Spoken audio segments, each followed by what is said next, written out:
ہم نے خوب دیکھا بار بار پھیرنا آپ کا منہ آسمان کی طرف، چنانچہ فَلَنُوَلِّيَنَّكَ قِبْلَةً تَرْضَاهَا، اب ضرور منہ پھروا دیں گے ہم آپ کا ایسے قبلے کی طرف جس قبلہ کو آپ پسند کریں۔ دوسری توجیہ کے مطابق ایسا قبلہ جس کو آپ پسند کرتے تھے، ماضی والا معنی۔ دوسری توجیہ کے مطابق قبلۃ ترضاہا، ایسا قبلہ جس کو آپ پسند کریں گے۔ لہذا ول وجہک شطر المسجد الحرام، یہ حکم ہے تحویل قبلہ کا۔ اب حکم آیا فول وجہک، چنانچہ اب منہ پھیر لے اپنا مسجد حرام کی طرف۔ اور سنو مسلمانوں، جہاں بھی ہو وہ تم منہ پھیر لیا کرو اپنا شطرہ مسجد حرام کی طرف۔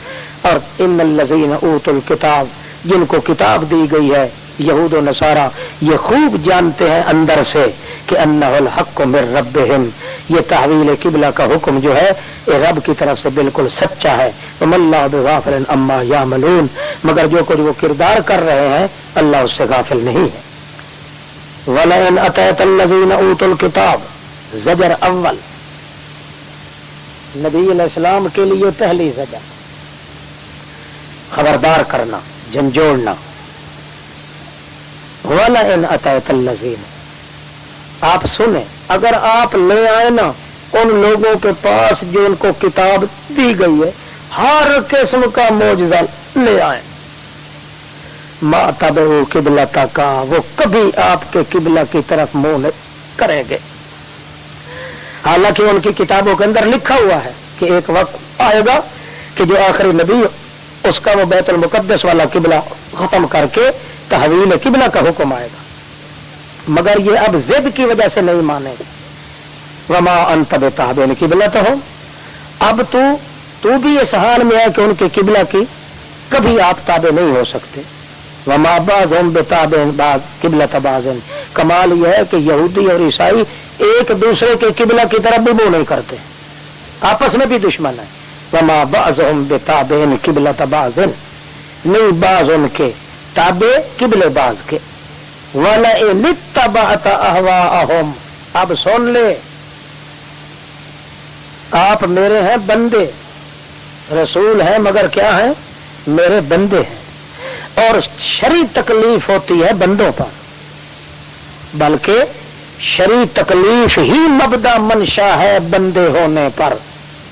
لہذا آپ کو جھنجھوڑ کے دھمکی دے رہا ہوں کہ اگر بندے ہونے کی حیثیت سے اور شریعت کے مکلف ہونے کی حیثیت سے آپ نے اگر اس کے خلاف کیا تو پھر آپ کو بھی عذاب دیا جائے گا۔ وَلَئِنِ اتَّبَعْتَ أَهْوَاءَهُمْ، اگر آپ پیچھے چل پڑے ان کی خواہشات کے بعد اس کے کہ آ چکا ہے آپ کے پاس علم، تو پھر تحقیق آپ اس وقت البتہ ظالموں سے ہوں گے، اور ظالم کی جو سزا ہے وہ آپ خوب جانتے ہیں۔ گویا شریعت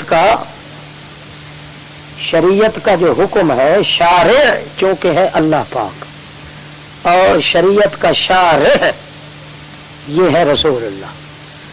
شریعت اصل چونکہ ہے اللہ پاک کی، اور اللہ کی شریعت کا مکلف اس کو بنایا جاتا ہے جو اللہ کا محتاج بندہ ہو۔ محتاج بندہ ہو کر، شریعت کا مکلف ہو کر جب یہ اللہ کی طرف سے دھمکی آتی ہے تو اس میں اللہ کے پاک پیغمبر کی نہ توہین ہے۔ اس لیے کہہ رہا ہوں کہ بعض لوگوں نے یہاں ایک تعویل کی ہے، حالانکہ غالباً انہوں نے اس سے وہ مرعوب ہو گیا کہ نبی علیہ السلام کو اس قسم کی دھمکی اللہ پاک دیں، یہ عقل نہیں مانتا، اصل اس لیے مرعوب ہو گئے۔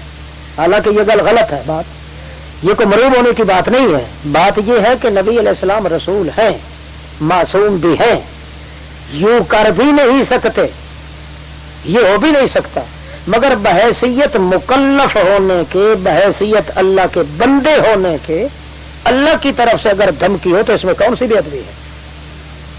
اللہ کے مقابلے میں، اللہ کی شریعت کے مقابلے میں اگر یہ دھمکی خود اللہ دے تو اس میں کون سی قباحت ہے یا کون سی بے ادبی کا خطرہ ہے کہ وہ نص قطعی کی تعویل کرتے ہیں؟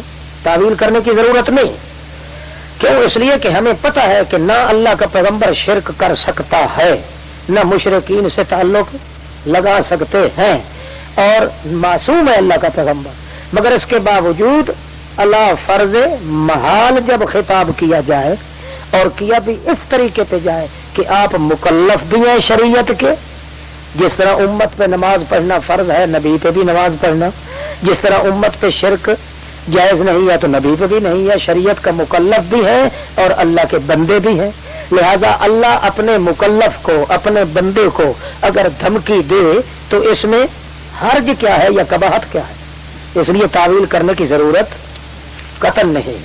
الذین آتیناہم الکتاب، مزید تاکید کے لیے، مزید تاکید کے لیے حقانیت تحویل قبلہ، مزید تاکید کے لیے حقانیت تحویل قبلہ، وہ لوگ جن کو ہم نے کتاب دی ہے وہ تورات انجیل وغیرہ، یعرفونہ، خوب جانتے ہیں اس رسول کو بھی اور اس بیت اللہ الحرام کو بھی، تحویل قبلہ کو بھی، کما یعرفون ابناہم، جس طرح ان کے بیٹے ان سے نہیں بھولے ہوئے اسی طرح یہ بھی ان سے بھولا ہوا نہیں ہے۔ وَإِنَّ البتہ ان فریقا منہم لیکتمون الحق، ایک ٹولہ ان میں ہے جو چھپاتے ہیں حق کو، حالانکہ جانتے تو وہ بھی ہیں کہ ہم چھپا رہے ہیں۔ ہم پھر کہتے ہیں الحق من ربک، یہ بالکل تحویل قبلہ سچ ہے تیرے رب کی طرف سے، فلا تکونن من الممترین، بس ہرگز نہ ہو جانا ان لوگوں سے جو شک میں پڑے رہتے ہیں، فلا تکونن من الممترین، ان لوگوں سے نہ ہو جانا جو ہمیشہ شک میں پڑے رہتے ہیں۔ باقی وَلِكُلٍّ وِجْهَةٌ، ترغیب الی المدعا، اللہ کے بغیر اور کوئی الہ نہیں، اس کی طرف ترغیب ہے کہ تم قبلہ اور جہت وغیرہ اس کا خیال چھوڑو۔ لِكُلٍّ اے لِكُلِّ قَوْمٍ، ہر قوم کے لیے، ہر جماعت کے لیے، وجہتن، ایک قبلہ کی جہت ہوتی ہے، ہر قوم کے لیے قبلہ کی جہت ہوتی ہے کہ وہ قوم مولیہا، اسی جہت قبلہ کی طرف منہ کرتی ہے۔ یہ کوئی بات نہیں، یہ سلسلہ چھوڑو، تمہارے جو کام کرنے کا ہے نا وہ یہ ہے فاستبقوا الخیرات، دوڑ دوڑ کے اچھے اعمال، اچھے عقائد، اچھا کردار کرو، تم اس میں دوڑ لگاؤ۔ اینما تکونو، اور جدھر بھی تم ہوو گے اللہ کے بندے، یأتی بکم اللہ جمیعا، تمام کو اللہ اکٹھا کر کے لائے گا اور حساب لے گا۔ اس وقت قبلوں کی بات تو نہیں ہوگی، اس وقت تو بات ہوگی کہ قبلے والا کون تھا اور تم نے کس کو پوجا۔ ان اللہ علی کل شیء قدیر، اللہ ہر چیز پہ قادر ہے۔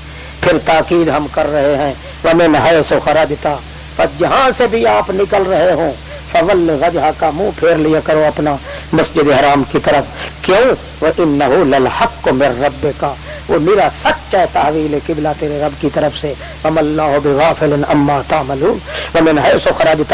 پھر تاکیدن کہہ رہے ہیں، یہ بار بار تاکیدیں کی جا رہی ہیں، معلوم ہوتا ہے متعدد اور نامعلوم وجوہ کی بنا پر اندیشہ لغزش کا یا سستی کا تھا، جس وجہ سے بار بار تاکید کی جا رہی ہے، اور وہ اندیشہ جس سستی کا تھا وہ بھی قوم کی خاطر ہونی تھی۔ ممکن ہے اللہ کے رسول کے دل میں خیال آتا کہ اگر یہ بیت اللہ کی طرح منہ کرنے کا حکم ابھی چند دن کے لیے ٹھہر کے آتا تو یہ یہود و نصارہ جو ہے ہو سکتا ہے بات میری مان جاتا، یا یہ خیال آتا کہ مشرکین مکہ جو ہیں یہ نامراد اگر یہ سوال اٹھا دیں کہ اب تک تو جو ہے تو بیت المقدس کی طرف منہ کر کے نماز پڑھتا ہے، تجھے اب یاد آیا کہ تیرے بابے نے اس کو بنایا تھا۔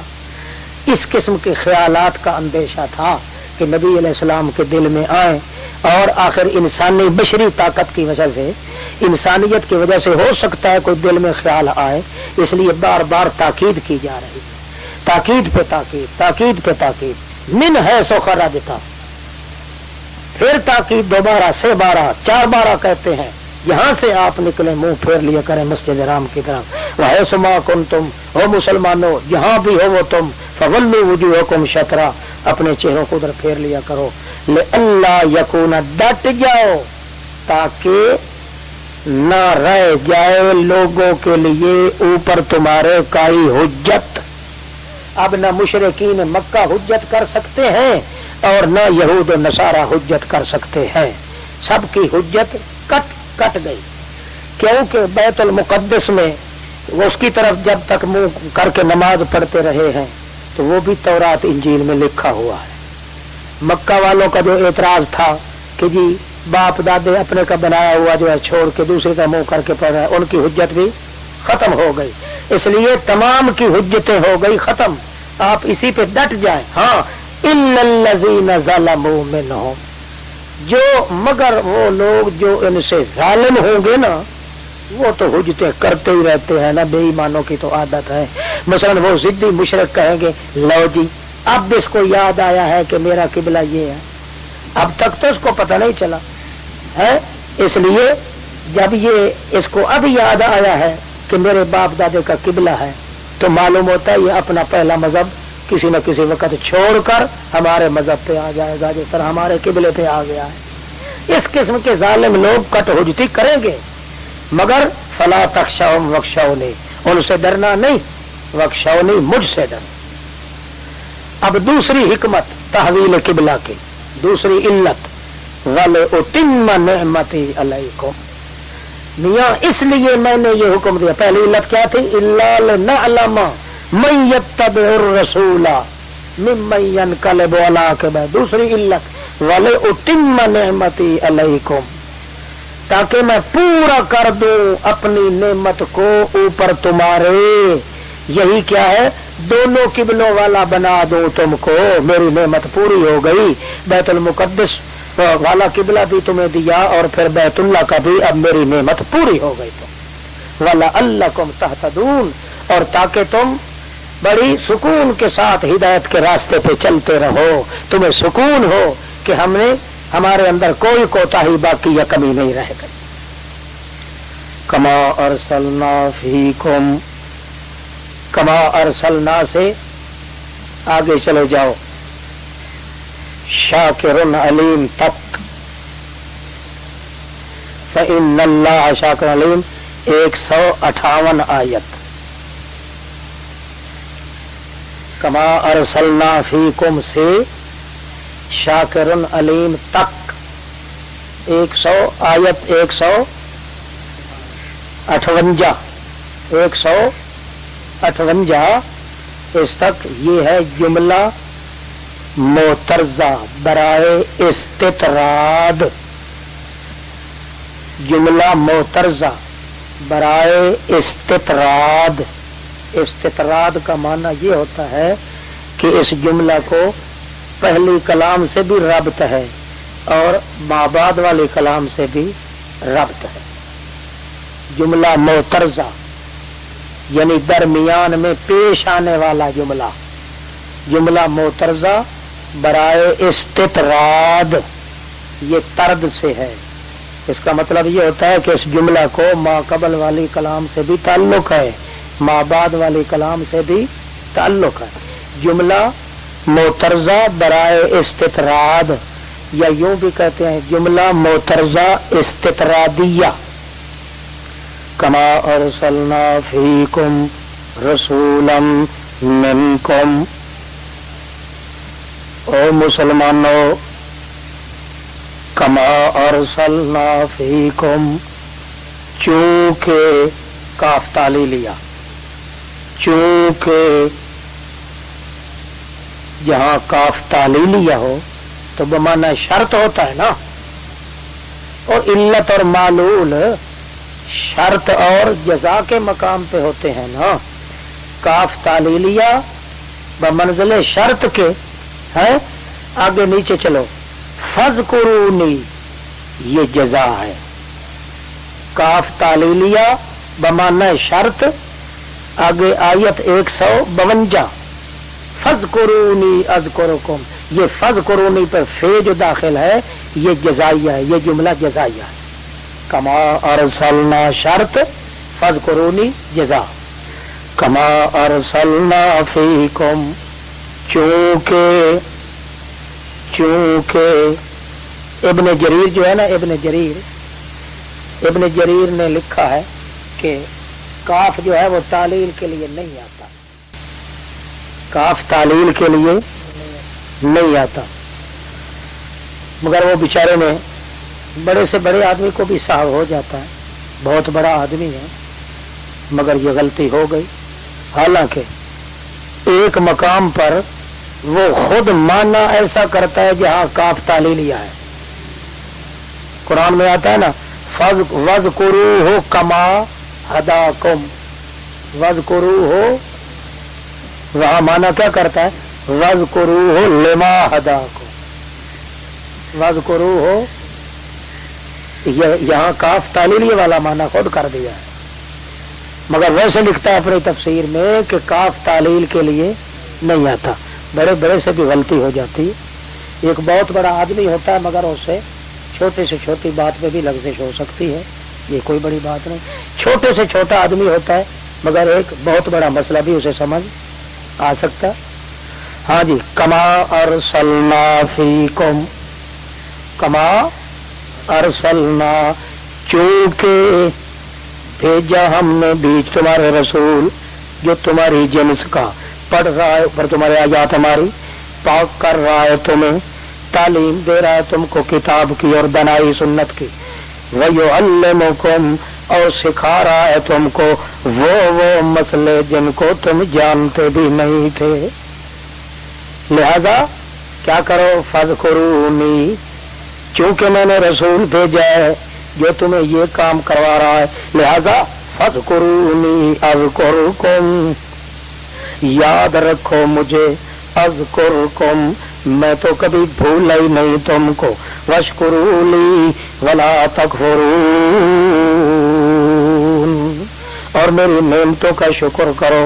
سب سے بڑی نعمت و احسان میرا یہی محمد الرسول اللہ ہے، اور پھر تحویل قبلہ بھی میری نعمت ہے، پھر یہ کتاب اللہ کا ملنا بھی میری نعمت ہے، ایمان نصیب ہونا بھی یہ میری نعمت ہے، ہدی اللہ، اسلام کا، توحید کا رنگ چڑھ جانا یہ بھی میری نعمت ہے، واشکروا لی ولا تکفرون، میری نعمتوں کا ناشکری مت کرو، یہ نہیں کہ کھاؤ میرا اور گاؤ غیروں کا۔ یا ایھا الذین آمنوا استعینوا بالصبر والصلاۃ، میری نعمتوں کے شکر ادا کرنے میں اگر دشواری ہو تو اس کا علاج یہ ہے، استعینوا بالصبر والصلاۃ، یوں ربط لکھنا، میری نعمتوں کا شکر ادا کرنے میں دشواری محسوس ہو رہی ہو تو پھر اس کا علاج یہ ہے کہ صبر و استقامت دکھاتے ہوئے کام کرو، استعینوا بالصبر والصلاۃ، ڈٹ جاؤ، صبر بھی کرو، مصائب جھیلنے کی عادت بناؤ، والصلاۃ، اور نماز میں کمی نہ آنے دو، ان اللہ مع الصابرین،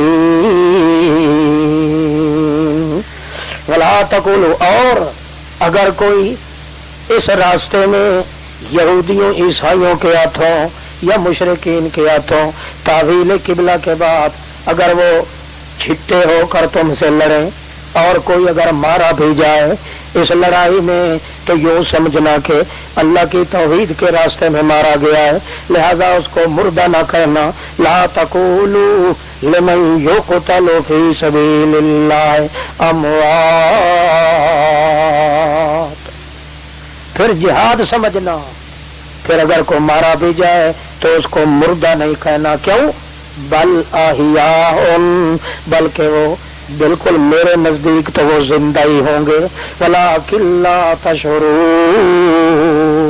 ہاں ان کی زندگی کا تمہیں شعور نہیں، تمہیں شعور یہی دنیا کی زندگی کا تھا، ورنہ ہے وہاں بھی وہ زندہ، صرف تمہارے شعور کا فرق ہے، دنیا کی زندگی جو ہے اس کا تم شعور رکھتے ہو، جو زندگی ان شہیدوں کی ہے وہ چونکہ اس جہان کی نہیں ہے، دنیا کی نہیں ہے، اس لیے اس کا شعور تم نہیں رکھتے، جب وہ زندہ ہے تو پھر ان کو تم مردہ نہ کہنا کیونکہ بار بار مردہ مردہ مردہ کہنے میں یہ بھی توہین ہے کہ اللہ کی توحید کے راستے میں مرنے والے کو مردہ مردہ کہا جاتا ہے. اور مردہ مردہ کہنا چونکہ عوام عامی اصطلاح کے اندر چونکہ یہ توہین آمیز لفظ ہے، ایسا لفظ تم نہ بولنا. وہ زندہ ہیں، البتہ زندگی ان کی کا شعور وہ تمہیں نہیں ہے. ہاں جسم جسم ہاں وہ جسم جسمانی ہو، یعنی مثالی جسم ہوتا ہے نا، یہ جسم نہیں ہوتا. فرق صرف یہ ہے، وہ بھی جسمان ہے. یہ جسم ہوا عنصری، وہ جسم مثالی. نبی علیہ السلام نے جو فرما دیا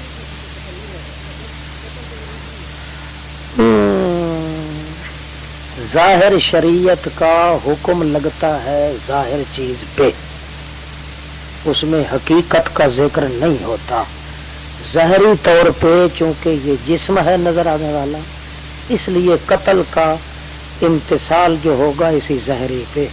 اصل انسان جو ہے وہ قتل نہیں ہوا، یہ اس کا جسم تھا جو قتل ہوا. اس لیے اشارہ ہم کا اصل انسان کی طرف ہوگا کہ یہ جسم جو ہے یہ تو اس کا خلاف تھا، وہ قتل ہو گیا، اصل تو وہ زندہ ہے. ہاں اسی کو کہیں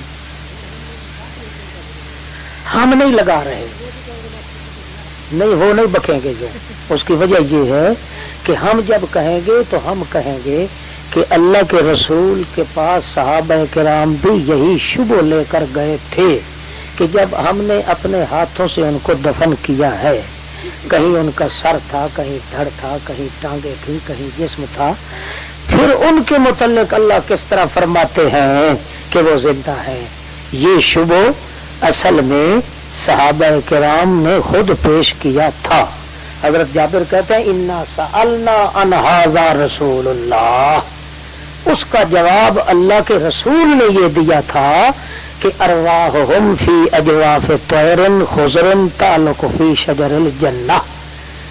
سوال تو واقعی ظاہر پہ ہوتا ہے، اسی لیے تو صحابہ کرام نے بھی سوال کیا تھا، مگر پیغمبر نے اس کی حکمت سمجھائی کہ جو قتل ہوا ہے وہ جسم قتل ہے، اور جس زندگی کی بات کی جا رہی ہے ان کو جسم دوسرا دیا گیا اور وہ زندہ بہشت میں ہے، یعنی ارواح ہونے.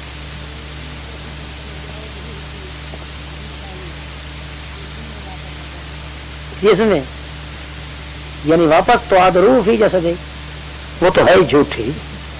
وہ روایت جو ہے نا اس کا راوی ہے زازان. کون ہے؟ زازان شیعیون، کٹر شیعہ حرامی.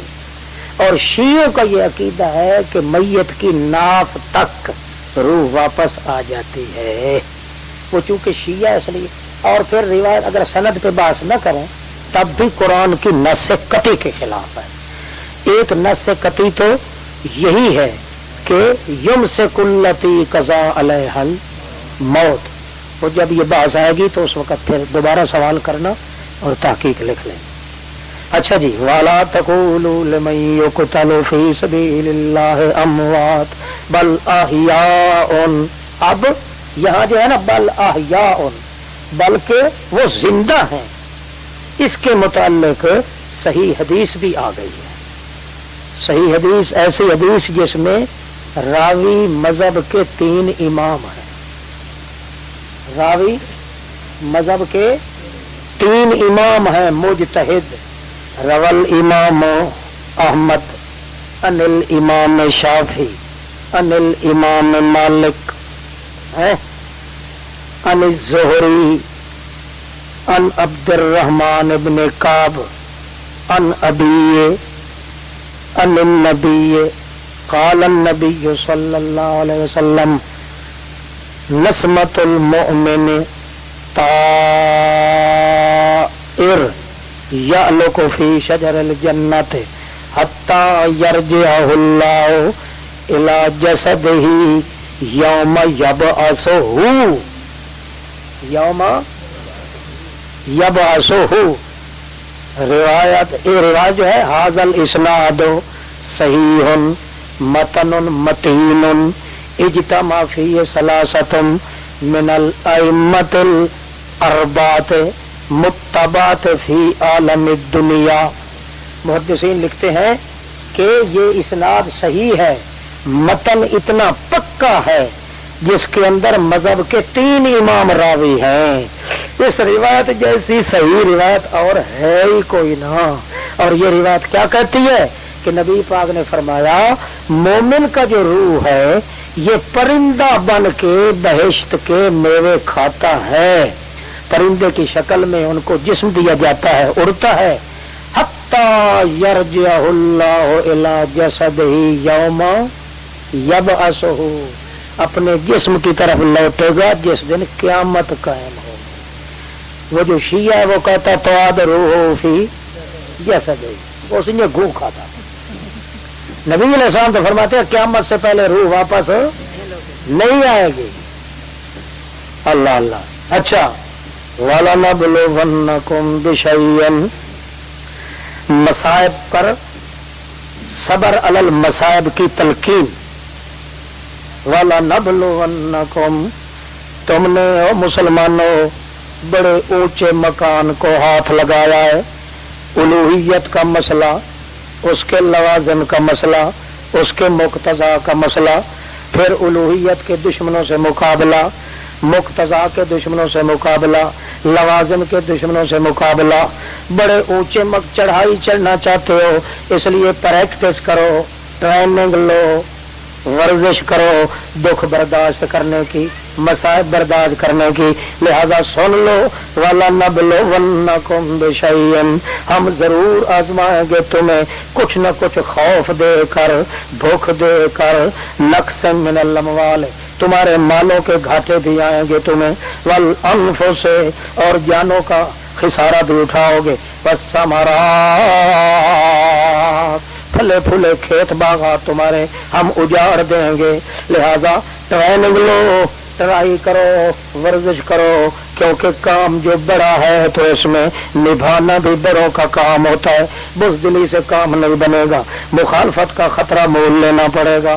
اپنی جان لیوا تمہارے لیے مصیبتیں آئیں گی، مگر ڈٹ جاؤ.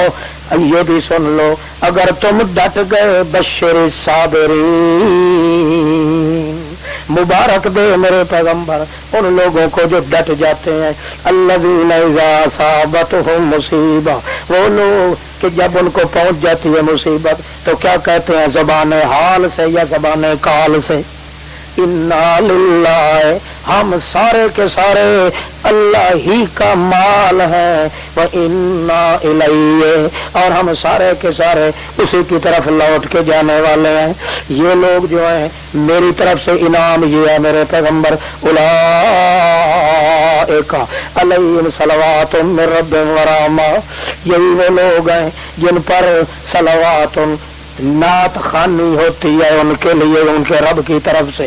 صلوات، ان کی تعریفیں اور صفتیں مدح سرائی کرتے ہیں اللہ پاک. ورحمت، خاص رحمت والی. واولئک هم المہتدون.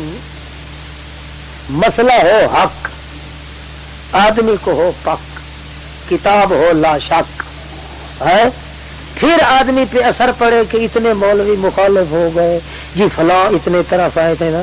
یہی دلے آدمی کا کام ہے، بے غیرت کا کام ہے. اکیلا ہی کیوں نہ رہ جائے، شرط یہ ہے کہ کتاب اللہ اس کا ساتھ دے. اللہ کی کتاب، پیغمبر کی سنت میں اس کے لیے پورا سامان موجود ہو. اس کے بعد پھر یہ کہنا کہ یہ مولوی مخالف ہیں، ایک طرف جمہور ہے، ایک طرف جمبور ہے، ایک طرف زمبور ہے، ایک طرف فلاں ہے، ایک طرف فلاں ہے، یہ بے ایمان آدمی کا کام ہے، ایماندار کا کام نہیں ہے. ہوتے ہیں تو ہونے دو، جو کچھ کرتا ہے کرنا ہے تو کس نے کرنا ہے؟ وہی ہوتا ہے جو منظور خدا ہوتا ہے. تمہاری نظر پہ کامیابی کی امید نہیں ہونی چاہیے، تمہاری نظر پہ اللہ کے حکم کی تابع داری ہونی چاہیے. اللہ کا حکم جو ہے وہ مان لیا جائے، چاہے کامیابی ہو یا نہ ہو. یہ کس کا کام ہے؟ السعی من اللہ من العبد والاتمام، وہ پورا کرنا تو اللہ کا کام ہوتا ہے. اپنی حکمت کے لحاظ سے ایک آدمی حج پہ چلتا ہے، خلوص نیت کے ساتھ چلتا ہے اور خالص اللہ کے لیے، مگر راستے میں مر جاتا ہے وہ،